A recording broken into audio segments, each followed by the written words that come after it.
لبيك اللهم لبيك لبيك لا شريك لك لبيك إن الحمد والنعمة لك والملك لا شريك لك. Pilgrimage in Sudanese Religious Literature, Part 2. The audience, it is my honor to welcome you to this second part of our introductory episodes. Introducing the Sudanese religious literature, the prophetic writers expressing the journey to the sacred lands of Mecca and Medina. So this religious journey, religious sacred journey to the Holy Lands, by the way, to Sudanese or prophetic Madih writers, comes into stages. And in this concern, here I would like to start with this stage, longing for the Hijaz.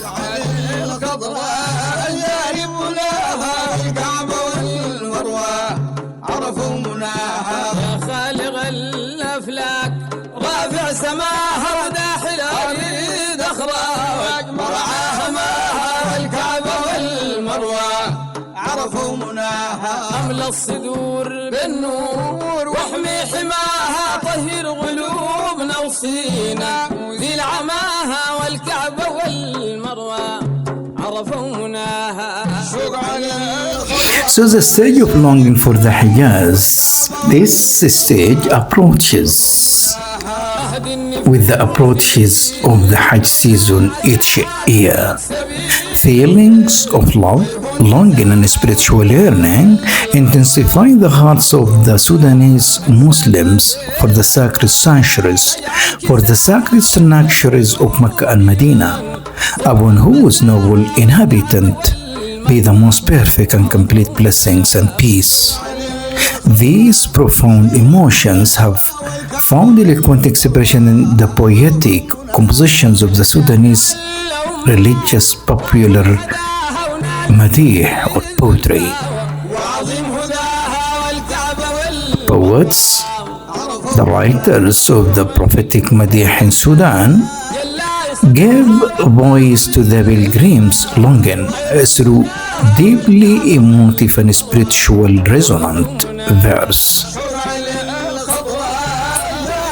Reflecting on this phenomenon, Al-Wasiq Yunus, the Sudanese critic and researcher, explains in a statement to Al Jazeera Net that many poems within the tradition of popular praise poetry begin with expressions such as my longing, wa shogi, oh my longing, or simply longing, الشوق, alongside similar direct invocations of longing. Such openings, he notes, reveal the centrality of emotional and spiritual desire in Sudanese devotional poetry, particularly in relation to the sacred journey of Hajj and the inspiration and the aspiration to visit the holy sites. To quote from Sudanese prophetic madih poets, واشوقي على زيارة بقي عثمان. To quote another poet, expressing his longing for Hijaz, for Medina, Mecca. واشوقي عليك يا أحمد عظيم الشان، قنديل المدينة الهاشمي العدنان.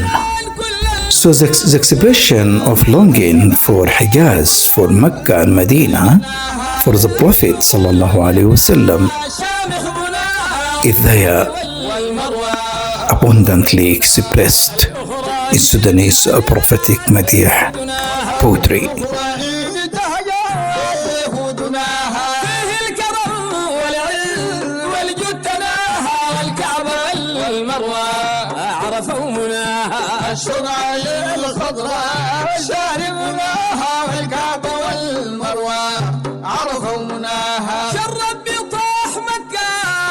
شخص جاها شرف بطاح مكة يوم شخص جاها استبشره ونور دجاها الكعبة والمروة عرفوا مناها. So as I told, such examples and samples that just I have introduced and shared are abundant in the corpus of the Sudanese Madih poetry, where longing Shawq emerges as one of the most recurring and powerful themes.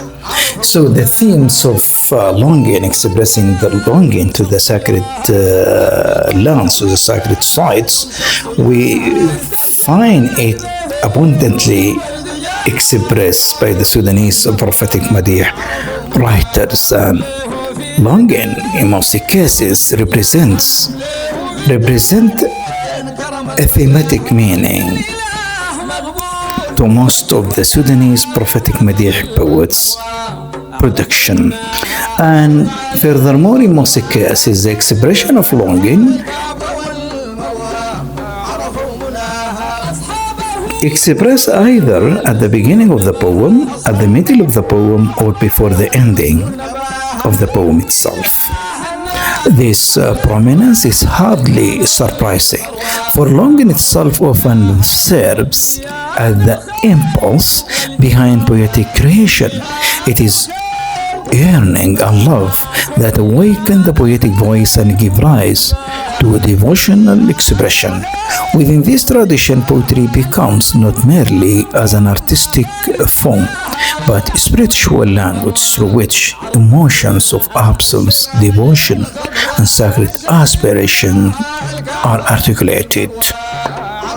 And experiencing the Sudanese season of Hajj, what most stirs, moves the longing of lovers is the departure of the pilgrimage caravans.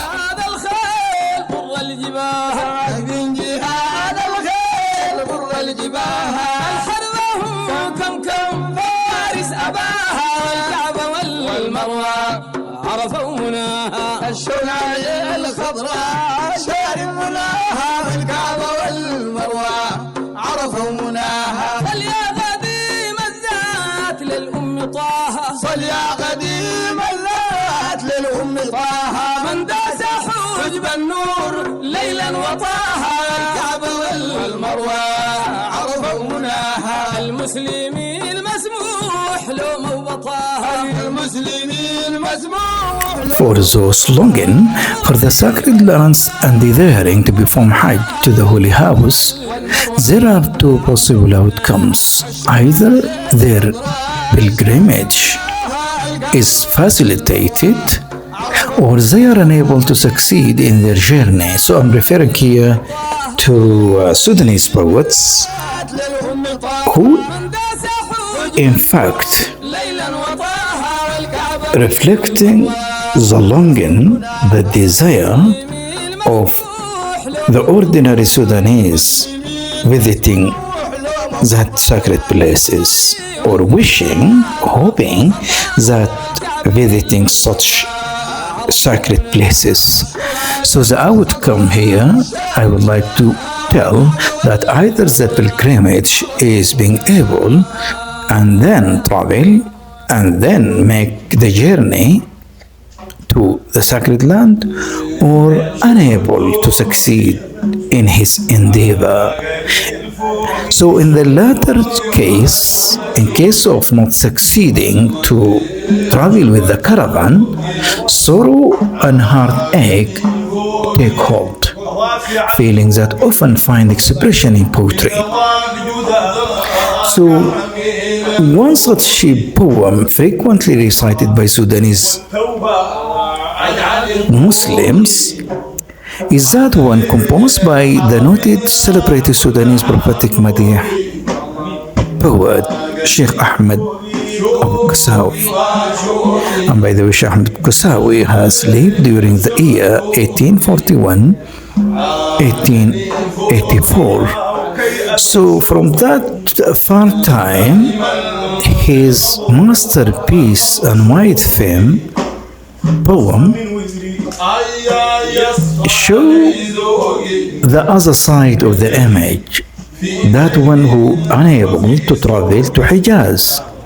And in that case, the poet Abu Kasawi has recorded this poem at the solace, at the longing for Hijaz. قالوا الحجيج قطع طالب نور البقع قلبي زاد وجه حماني القيد منع. So this is just an example in which I would like to share how Sudanese poets express their longing for Hijaz, mainly those individuals who, being unable to travel with the caravan to the holy sites,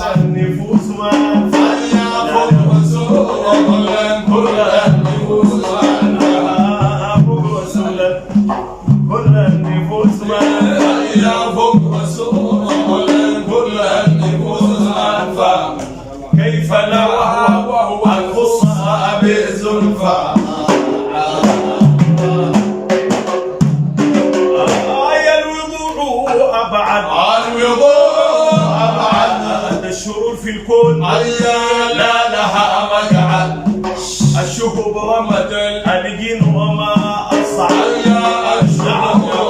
Pilgrimage in Sudanese Religious Literature, Part 3. In this part, the audience, I would like to share the preparation of the journey.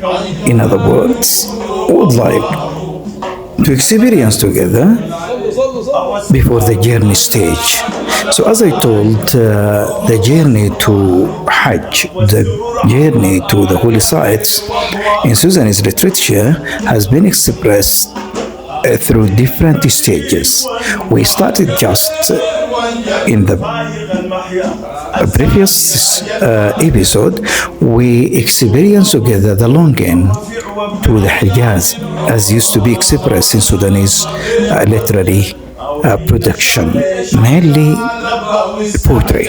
So in the second stage, I would like to share before the journey stage. So with the passage of time and the ease brought by modern means of transport, certain aspects related to preparation and journey itself have faded.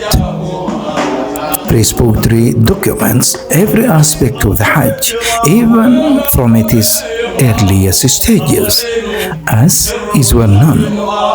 It all begins with the repayment of debts and the return of rights and dues to their owners. And in this concern, the Sudanese celebrated poet Muhammad al-Hajj Hamad Hayati expressed this idea, the idea of repayment of the debts and retain the rights of people to its honor, the rights of people to its honor. Here we find Sheikh Hayati express this idea, and that is before starting the journey.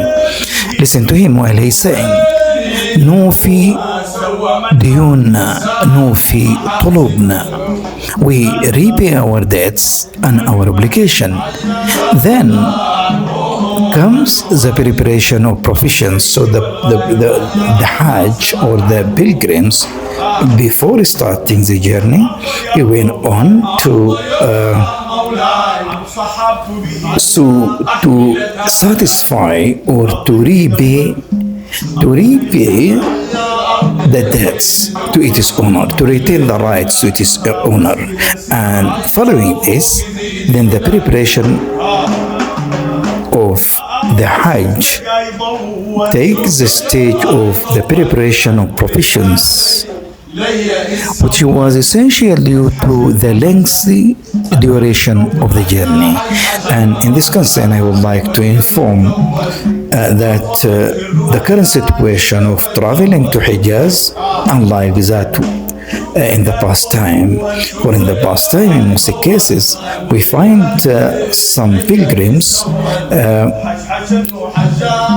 take the journey on foot, and then by the passing of the time, they take the journey on the backs of camels, and then by the passing of the time, modernity enters.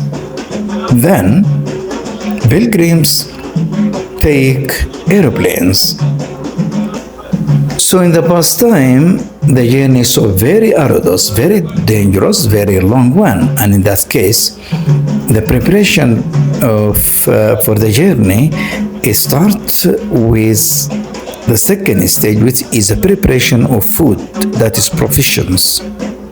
And in this concern, I would like to inform that Hajj al-Mahi, another celebrated Sudanese prophetic Madih writer and poet, wishes for his camel he does not forget the water and provisions.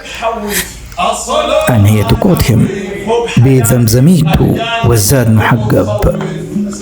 لعيون قلبه المظلم الشوي لعيون قلبه المظلم الشوي أكن هو الأمة للبلد زوج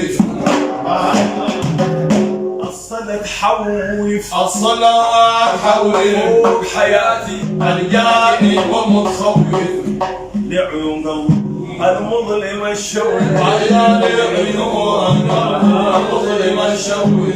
Our praise poetry and head of the Union of Sudanese praise singers and chanters, Sheikh Amir Abu Groon, told Jazeera.net and said, the provisions carried by the pilgrim were not prepared solely by his family, but involved contributions from most of the village households, each offering what they could.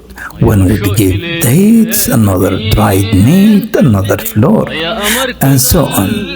The provisions of traveler differ from those of someone staying at home. They must be suitable for long durations. Dear audience, I would like to remind you that I'm presenting Hajj in Sudanese Religious Literature, and just I'm sharing the second stage of traveling to Hijaz, and that is the preparation before the journey starting. So in this concern, the folklore, I'm speaking in fact in this special context about the preparation of provisions. So the folklore researcher Farah Isa says provisions vary by region. This is a broad topic, but these foods share the trait of being non-perishable for months. Among the most important provisions Sudanese people prepare are dates and abre. Abre, by the way, in the Sudanese local culture, is thin sheets made from fermented sorghum dough, seasoned and prepared through various stages, soaked to make a drink or eaten as is. This was referenced by Hajj al-Mahi in his poem سمح الوصوف, where he wished for 50 camels loaded with abre and roasted coffee beans. 50 حمول abre وقلية. That is the saying of Hajj al-Mahi in one of his celebrated poems, سمح الوصوف, expressing this part of the journey, this part of the poem, the journey, the sacred journey to Hijaz, merely the preparation of food and drink. The relationship between praise poetry, madih, and provisions isn't limited to simply mentioning food as part of the preparation process. As Sheikh Amir explains, friends and family bring provisions to the pilgrim's house, accompanied by chanting and celebrity praise poems, congratulating the pilgrim and inspiring longing for the Hijaz. These poems often mention the Zad, professions. And one such example, Sha'amir Awgrown mentioned in the poem by Sheikh Sabunabi, celebrated prominent Sudanese prophetic Madih poet who lived during 1899-1984, in which he urged people to prepare their profession ahead of the journey. هيا يا زميل عبي لينا زاد، أنا طالق وحادي وغرامي زاد. يا وخلوا وفي شام متريم مدينة العلم ومركز الفصاح والعلم. أشوق لمدينة العلم يا مشاشق ومروح سور والكسال ما قدم يا أني تزور وقابل تعدي. مدينة العلم ومركز الفصاح والعلم. أشوق لمدينة العلم يا مشاشق ومروح سور والكسال ما قدم يا أني تزور وقابل تعدي. شوق مدينة العلم ومركز الفصاح والعلم. الماحي مو فصيح منبهر يا دنيا واخرة فيك مصطريم. وقول نبي بما يندكر يا من جميع جرايم سلم. شوق مدينة العلم ومركز الفصاح والعلم. الماحي مو فصيح منبهر يا دنيا واخرة فيك مصطريم. قول نبي بما يندكر يا من جميع جرايم سلم. شوق مدينة العلم ومركز الفصاح والعلم. الصلاة والسلام تتردم يا ترجح الجبال والنجم. وربنا العليم ما علم يا أولب على مصاحب الوسيم. شوق مدينة العلم ومركز الفصاح والعلم. الصلاة والسلام تتردم يا ترجح الجبال والنجم. وربنا العليم ما علم يا أولب على مصاحب الوسيم. شوقي